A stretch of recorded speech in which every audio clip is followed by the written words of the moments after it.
If you run a small business in a town like Whitefish, Montana, or really any small town, this video is going to matter more to you than you probably realize because search is changing. And I don't mean someday in the future, I mean right now.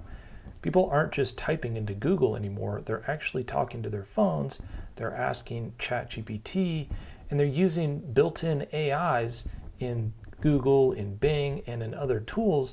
And when that happens, only a handful of local businesses are actually getting recognized and mentioned by the AI tools. So the big question is, will yours be one of them? Now, let's talk about how AI search actually works and a few simple things you can do to get your business to show up in AI search results. So, why AI search matters in small towns? Well, Whitefish is a small town, 8,000 people. Feel kind of big now compared to what it used to be, but the way that people search here is changing and it's big. Visitors ask things like, where should I eat after skiing? People like locals ask things like, who fixes cracked phone screens near me? And who can plow my driveway or clear snow off my roof? AI search tools don't show 10 blue links on a page. AI summarize answers and they only recommend 2 or 3 businesses usually. That's it. So if your business isn't easy for AI to understand, then it simply does not get mentioned. So here's the thing, AI doesn't care about clever slogans and does not care how pretty your website is or your competitor's website for that matter. It's just trying to extract facts. Things like, what is it that you do? Where are you located? Who do you serve? And are you real and active? That's why simple, boring clarity wins. And that's good news because you don't need a fancy marketing agency to take care of this stuff for you. So here are some of the ideas that I want to share with you. Step 1, say exactly what you are and where you are. Be explicit, okay? This sounds obvious, but it's one of the most common mistakes. See, your business name and description need to clearly say what you do and where you do it. So for example, Glacier Shine, window cleaning in Whitefish, Montana, right? Like kind of be explicit with every piece of it. That phrasing should appear on your homepage, on your social media profiles, and in your listings around town in like directories and stuff like that. AI needs to see that the connections exist between what your service is and where it is, right? Now, step 2, post your full business contact details. So give as much detail here as you can because AI wants specifics. So list your full street address or service area with the zip code, with like the whole 9 yards of the address. Okay, make sure your phone number is included, include the area code, even if you're in one of those spots where people calling locally don't need to use all 10 digits to make the phone call. And make sure you list out your business hours too, all right? So what's even better is as you're kind of writing this stuff out, mention local landmarks around the area. So if you're around downtown, then say you're around downtown.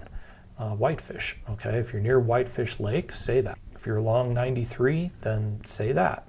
Step 3 is to keep your information about your business consistent everywhere. All right, so it's pretty common for businesses to like change location once in a while. Maybe you move to a bigger spot or you move to a smaller spot, whatever the case may be. It's important to keep all of your online stuff up to date with your new address, okay? Because if AI or any search engine for that matter are seeing 2 addresses for your business and they kind of know that one of them isn't really yours, then it's just confusing, right? Kind of knocks you back a notch. So just make sure everything's up to date on your Google business profile, on Apple Maps, on Bing, on Facebook, and all of those directories that you're in, okay? Same spelling of everything. You know, if you're using RD to signify road, then use that everywhere, okay? Or spell out road everywhere. Same spelling, same phone number, do the same formatting, the whole 9 yards, okay? Because that just makes everything seem more consistent.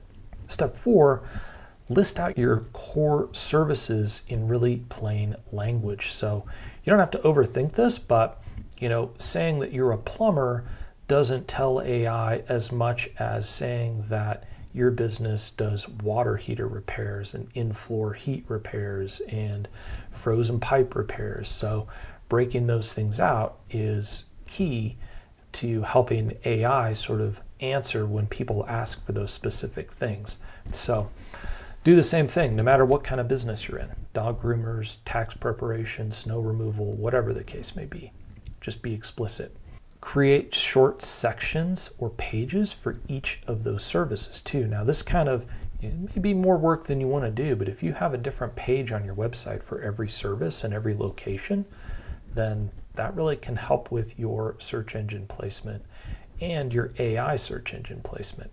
Okay, so that just feeds the AI lots of facts. Now step 5 is to find a place to add a frequently asked questions. And here's kind of a secondary tip to that. I think this is just important for you to know is a lot of people, when I see them do this, they're thinking about frequently asked questions that their customers have. Think about your FAQs for AI to be more like the frequently asked questions that you might get at a networking event where you're talking to other businesses and stuff like that.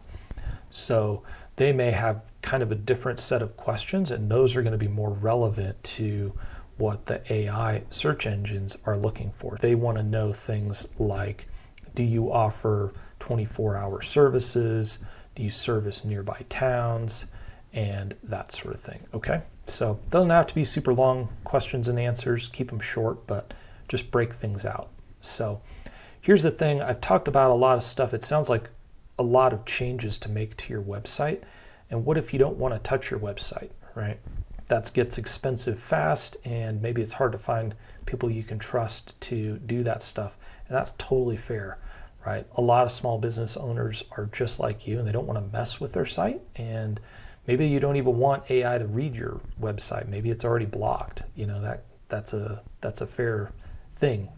So here's the thing, AI still is going to be looking for your business. And so that's where a tool like AI Search Listing Manager, which I've created, comes in. It allows you to sort of control the message, to put all these things I've just talked about out in a directory that is specifically tailored just for AI, right? So instead of rebuilding your website, you can keep one clean profile where you control the information that's out there, that has the core stuff that AI search engines need to know, stays synced across the platforms that AI are pulling from, and it's super simple, low effort, and you don't have to dig into your website and open up that can of worms. All right, so why local directories like this still matter? Well, AI actually use these directories a great deal to summarize information about towns because they're always looking for more info, okay? So when your listing is super clear and complete on AI Search Listing Manager, for example, then it's easy for AI tools to recommend you when somebody asks, who does this thing near me, to an AI search engine. So the bottom line is, in small towns and in big towns, clarity always beats complexity. So just be real clear about saying who you are, what you do, and where you do it. You just want to be easy for AI to understand. And listen, if you want help doing that without tearing apart your website and stuff like that, like I mentioned, AI Search Listing Manager is there, and it's free to make a listing. If you know anybody who you think might benefit from that, let them know. I'll put a link down below the video, and listen, I hope this helped you out. Give it a like if it did. So you have a good day, and we'll see you in the next video.